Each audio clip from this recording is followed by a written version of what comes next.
Yeah. One of the greatest books ever, if you really want to understand about this concept and how it came into existence and so forth, like that, written by this brother right here. And it goes deep, man. It goes all the way from slavery all the way up.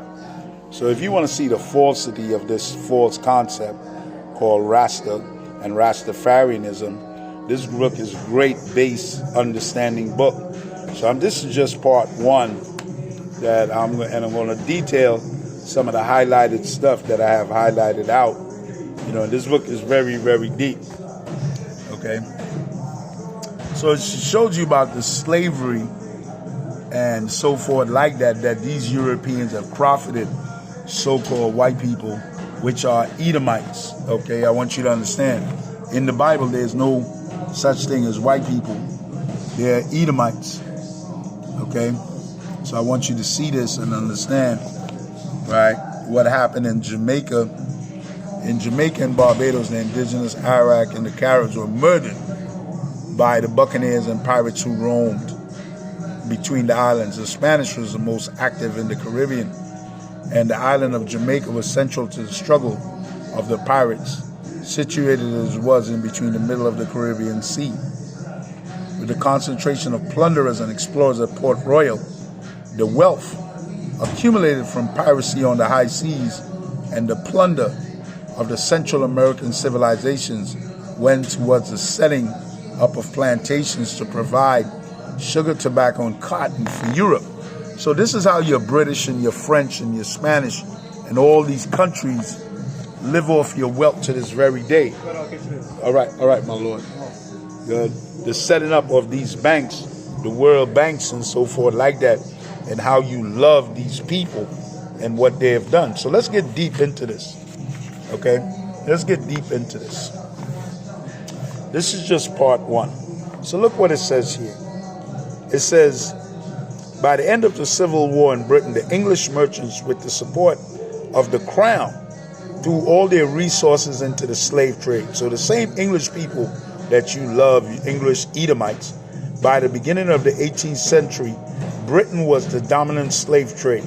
Now, a lot of Israelites be running around talking about England was ruled by black people. Well, then basically what they're saying is black people is the one that were enslaving, other Israelites was enslaving, they were talking about that. Ruling the high seas and binding the Spaniards with the right to supply slaves to Spanish colonies in British ships. There was hardly a trading or manufacturing town in Britain which was not in some way connected with the triangular trade. In this trade, ships fitted by the European nations sailed to Africa, where slaves was bought for trinkets, clothes, guns, alcohol diluted with seawater. These African slaves were then taken to the Americas, where they were sold in return for goods produced by the very same slave labor. The precise number of Africans sold in this trade will never be known, because many perished in the Middle Passage between West Africa and the Caribbean. It has been estimated that over 15 million Africans landed in this hemisphere. But for every African who reached the West, there was one who was killed in the process of the slave trade. And between 25 to 35% died from the crossing of the Atlantic. Over 15 million. Good? So let's go a little deeper. This savage trade, and they talk about us being savage, laid the foundations for the primitive accumulation of capital to be reinvested in Europe, which ultimately made Europe the most powerful continent, such that by the 19th century, they could militarily subjugate the richest continent on earth, Africa. The African countryside, especially along the west coast, was depopulated as the European nation-states set about organizing one of the biggest transportation of slaves in the annals of world history.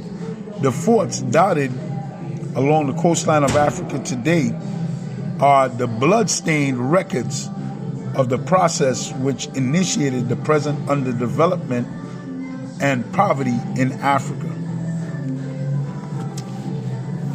Okay, so let's further move on into this. I'm going to be bringing you excerpts from this book.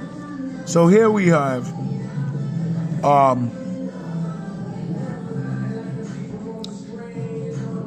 quoting Songs of Solomon chapter 1 verse 5 and 6. Priests blessed the African boarding the slave ships, which were, while at the Vatican they debated whether Africans were humans or beasts. See?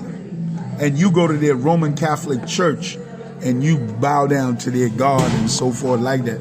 See that? Were humans or beasts. Let's go here. Africans, so this is the term they use, were packed like sardines in the holds, especially made ships, and large numbers died of suffocation. The space allowed to each slave ship measured 5.5 feet in length and 6 inches in width. Slaves were chained 2 by 2, right leg to left leg, and right hand to left hand, and each slave had less room than a coffin. The well-publicized hold of the typical slave ships showed how closely packed were the chained Africans on shelves and rows. The slave, Equano, who had left a written record of his capture, gagging, and terror, had this to say of the hold of the ship which he traveled across the Atlantic. The closeness of the space and the heat of the climate added to the number in the ship, which was so crowded that each had scarcely room to turn himself, almost suffocated us. This produced copious perspiration, a variety of loathsome smells, and brought a sickness among the slaves, of which many died, thus falling victims to the improvident avarice, as I may call it, of their purchase.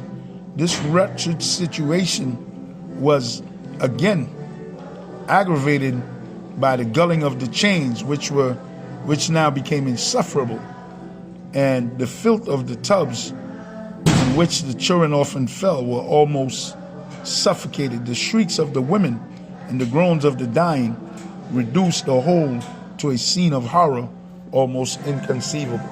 See that?